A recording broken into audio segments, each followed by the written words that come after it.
all around. That's Article 2, strange Section statement. 1 of the U.S. Constitution. The executive power But I shall be know vested in the somehow President of the that United States of America. Only when it is He shall dark hold enough his that you office see during the term of stars. 4 years, and together with the Vice President, And I see chosen for the God same term, working be in elected this as period follows. of the Each state 20th shall appoint century. in such manner as the legislature thereof may direct a number of electors equal to the whole number of senators, representatives, in which the state shall be entitled Something is in happening the our Congress. world.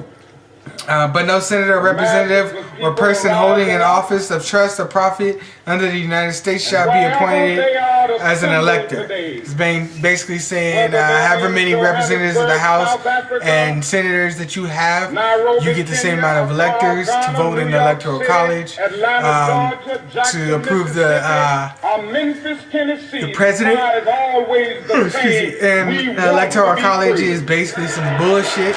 It basically takes the right away from one vote, one voice, one vote, and pretty much puts it into the hands of a small few people that basically go to every fucking meeting and are super involved or whatever. And they're the ones who get to choose the president, not the actual people who vote on election day. With the problems that men Via the Electoral College. been trying to grapple with through history. Each state shall appoint in such manner the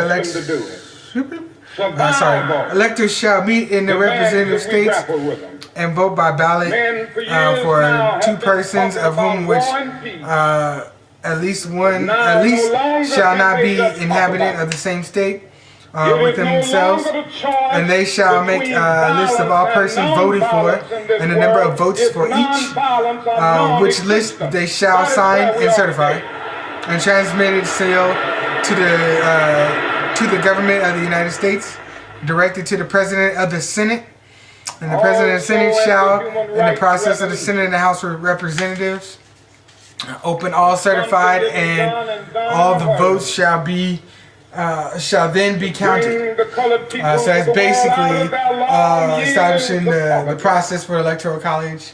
The electors get together and vote, and then they send it in certified to the Senate. The person having the greatest number of votes shall be the president. If such number be a majority of the whole number of electors appointed, and if there be more than one who have each such majority and have an equal number of votes, then the House of Representatives shall immediately choose by ballot one of them for president. And if no person have a majority, then from the five highest on the list, and the said House shall be like manner choose the president. But in choosing the president, the vote shall be taken by the state. The representation from each state shall having one vote. A quorum for this purpose shall consist of members or members from 2/3 House, 2/3 of the states, and a majority of all states shall be necessary to a choice. In each case, after the choice of the president, the person having the greatest number of votes of the electors shall be the vice president. But there should remain 2 or more who have equal votes. The Senate shall choose from them by ballot the vice president. So that's basically saying if there's a tie in the Electoral College, it goes to the House. And then the House votes on who's going to be the president. So, in this scenario, you can basically have president and vice president who weren't on the same ticket, who are part of different parties and stuff. We are saying that we are God's The Congress may determine the time of choosing the electors and the day on which they shall give their votes, which day shall be the same throughout the United States. No person, except a natural-born citizen or a citizen of the United States at the time of adoption of this Constitution, shall be eligible for the office of President. Neither shall any person eligible to that office who shall not have attained at least the age of 35 years have been 14 years a resident within the United States. It's basically saying You have to be a natural born citizen He kept the slaves fighting among themselves. or a citizen of the United States to be president. So that means Arnold Schwarzenegger was born in like in New Zealand or something like that. Can't be the president of the United States. Slaves get together. And the president, you have to be 35 years or older to be eligible, and be 14 years resident of the U.S. That's the beginning of getting out of slavery.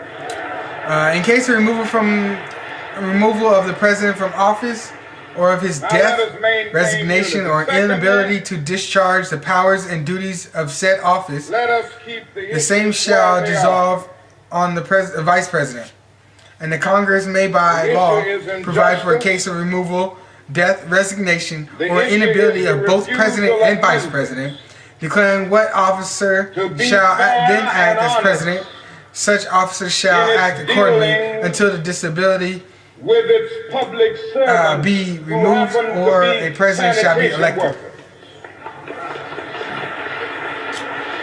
The president shall, at stated times, receive for his services the compensation which shall neither be increased nor diminished during the period for which he shall have been elected. And he shall not receive within that period any other annulment from the United States or any of them. Got around to mentioning the fact that 1,000 before he entered the workers on strike, execution of his before he enters on the execution of his office, he shall be taking the following oath or affirmation. I do solemnly swear, parentheses,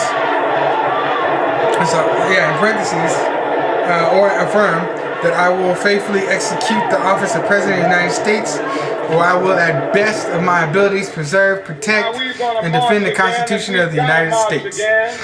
Now, in this, the parentheses establish what affirmation is. And anytime you see parentheses, that is an affirmation. In law, established via the U.S. Constitution. So anytime you see parentheses, you need to pay attention, because that is affirming something by law.